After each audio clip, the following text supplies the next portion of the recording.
پۆلی مارکێت گرەوی ئیعلانکردنی دەوڵەتی کوردی دەخاتە بازاڕەوە. بزانە چانسی ڕووداوێکی لەو شێوەیە چەندە و هۆکارەکانیشی چین. ئەو ماڵپەڕی لە ساتە وەختی جەنگی ئێران و کوژرانی عەلی خامنەییدا جیهانی بەخۆیەوە سەرخاڵ دەکرد و سات بە سات پێشبینی بۆ ئەگەری جەنگ و هەویشتنی موشکی زیاتر و بەرزبوونەوەی نرخی نەوت و کوژرانی سەرکردەکان دەکرد، ئێستا ڕووی لە سیاسەتی هەرێمی کوردستان و عێراق کردووە و پرسی ڕاگەاندنی دەوڵەتی کوردی وروژاندووە. پۆلی مارکێت ئەو ماڵپەڕی گرە و لەسەر هەموو هەنگاوێکی سیاسی و ئابووری لە جیهان دەکات. ئەمجارەیان دەرگایەکی دیکە دەکاتەوە و دێتە نێو وردەکاریە سیاسیەکانی هەرێمی کوردستانەوە.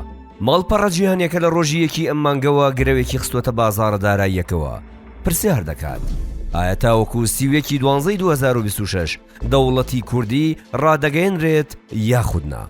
مەبەستی پۆلی مارکێت لە پرسیارەکە ئەوە نییە تاوەکو ئەو ساتە وەختە دەوڵەتی کوردی بە فعلیدا بمەزرێت، بەڵکو مەبەستەکە تەنیا ئەوەیە لەو 8 مانگەدا حیزبێکی دەسەڵاتداری هەرێمی کوردستان یاخود بەرپرسێکی باڵای حکوومەتەکە ئیعلانی دەوڵەتێکی سربەخۆ و جیابوونەوە لە عێراق بکەن.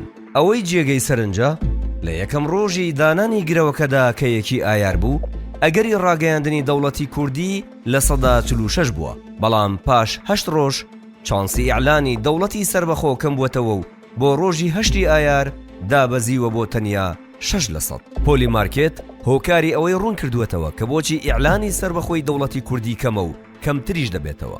بە گوێرەی ئەو زانیاریانەی لە ماڵپەڕەکەدا نووسراون 4 هۆکار دیاری کراون کەوا دەکەن ئەگەری ڕاگەاندنی دەوڵەتی کوردی کەم بێت. هۆکاری یەکەم پەیوەندی بە ڕازیبوونی حکوومەتی هەرێمی کوردستانەوە هەیە بەوەی لە مانگی 3دا ڕێگەی بەوەدا نەوتی کەرکووک لە ڕێگەی خاکەکەیەوە و دواتر لە ڕێگەی بەندەری جەیهانی تورکیەوە هەناردە بکرێت. هۆکاری دووەمیش پەیوەندی بە پابەندبوونی هەولێرەوە هەیە بەڕا دەستکردنی داهاتی ناوخۆ بە بەغداد. یەکێک لە هۆکارەکانی دیکە پەیوەست کراوە بە ڕیفراندۆمەکەی 2017. پۆلی مارکێت دەڵێت شکستهێنانی ئەو ڕیفراندۆمە و لە دەستدانی بەشێک لە ناوچە جێناکۆکەکان ئەگەری ڕاگەیاندنی دەوڵەتی کوردی لاواز کردووە. ئەمە جگەلەوەی پەیوەندیە ئابووریە هاوبەشەکانی نێوان بەغداد و هەولێریش ڕێگر دەبن لەوەی بەرپرسێکی حکومی یاخود حیزبێکی دەسەڵاتدار لە هەرێمی کوردستان بانگەشەیەکی لەو جۆرە بکات. لە کۆتاییدا پۆلی مارکێت ئاماژە بەوە دەکات هیچ ئاماژەیەکی فەرمی نییە بۆ ڕاگەیاندنی دەوڵەتی کوردی و